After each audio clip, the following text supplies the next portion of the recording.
Good morning, and happy Monday to everyone. Dan Caldwell here, and with you today. We're starting a brand new series called Value Your Values. And so I'll spend a little time each day talking about some of our values, or perhaps some of those things that we no longer value. So please just join with me. And those of you that are joining, if there's something here that you like, or you'd like to comment, or you would like to share, that would be great.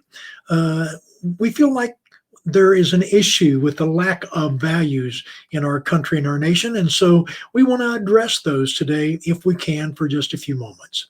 So having said that, let's talk about the value of honesty. Value Your Values series. And as I talk about honesty, let me just give you an overview, real quick overview. Values, things like character, integrity, honesty, appear to no longer exist. I mean, media twisting what we see and what we hear with their own agenda. Politicians defaming and devaluing other human beings in their desire to serve in public office. Pastors saying one thing yet doing another. The list just goes on and on and on. And when you live with all of this craziness, you can't help but be affected by it. But please, whatever you do, don't become infected by it. I want to talk to you about core values today.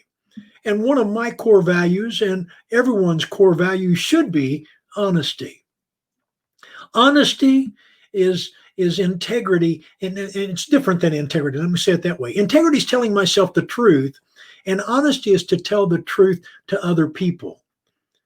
And that's a quote by Spencer Johnson.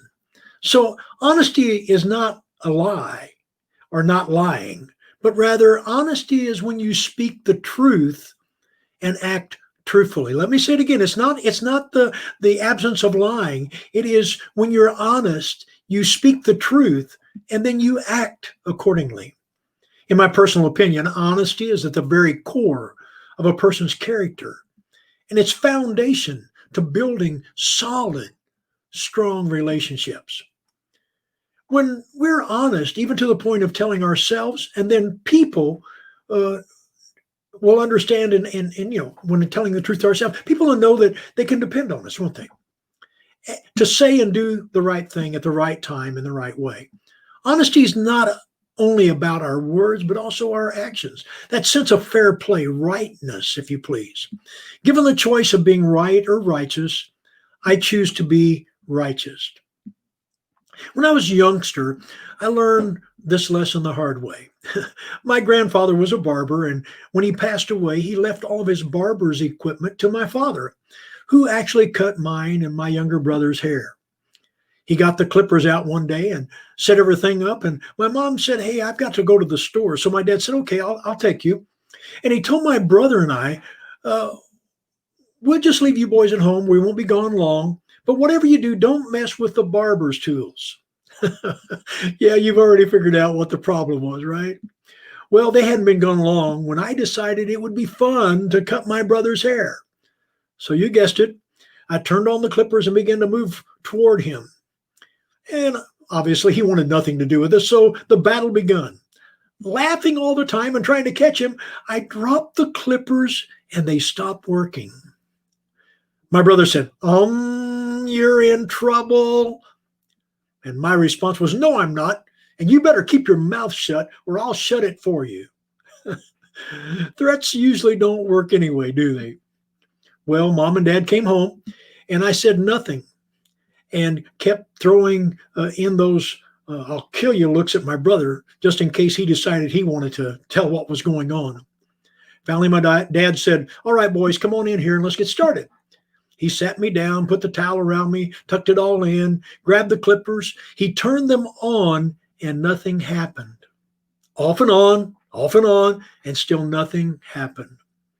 Without hesitation and without even thinking, he said, "Have you boys been messing with these clippers?" And immediately I said, "No, Dad, what's wrong?" In the background, my brother is going, Well, needless to say, I was caught in my lie. My dad brought out the razor strap, another tool my grandfather was so graciously left my dad. Oh my goodness, what have I done? Nowadays, this is considered child abuse, isn't it?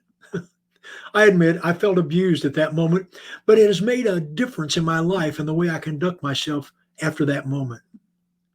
My dad gave me this speech about honesty, telling the truth at all costs because it's the long run and it's not the short part that you have to worry about. You're forced to maintain a lie when you lie, and it grows like a cancer. Always tell the truth, son. And then you need not have to guard your memory or have a great memory. Son, you will have gotten in trouble for doing what you were told not to do, but you get in more trouble by lying. The pain of that lesson stayed with me for years. So when I worked in corporate America on my first week's paycheck, there was a $10 more. There was $10 more than was they had agreed to pay me. Because of my childhood lesson, I went to the vice president's office and proceeded to tell him that I'd been overpaid. His response, well, don't worry about it. It will be fine. I said, no, sir, it's not fine. How would you like for me to take care of this? He said, no, really, it's okay, Dan. It's fine. I said, no, sir, mister. And I called him by name. I can't do that. I don't want to feel guilty by taking anything that I have not earned and what's not rightfully mine. He looked across the desk at me and said, wow, Dan, okay, I hear you. I have a confession for you. We pay every new employee an extra $10 on their first check as an honesty check. We want to find out who we can depend on and who's honest, who will say that they've received an extra part in their check, and those who won't say anything. It's a new employee evaluation, and sir, you have passed with flying colors. Well, thank you, mister, and I call him by name again. But how would you like for me to take care of the $10? So here's the bottom line of my story. Tell the truth, even when it's more convenient, perhaps to lie. Tell the truth even when there are potential negative ramifications. Tell the truth even when you might benefit from keeping silent. When you are honest, you become trustworthy. It is never, ever too late to begin and become the model of honesty and integrity. Why don't you begin today? Begin being honest with yourself, remembering that honesty is not about the absence of a lie, but rather speaking the truth and acting in a truthful manner. Until the next time, this is Dan Caldwell saying God bless and have a great day. Keep that fire burning.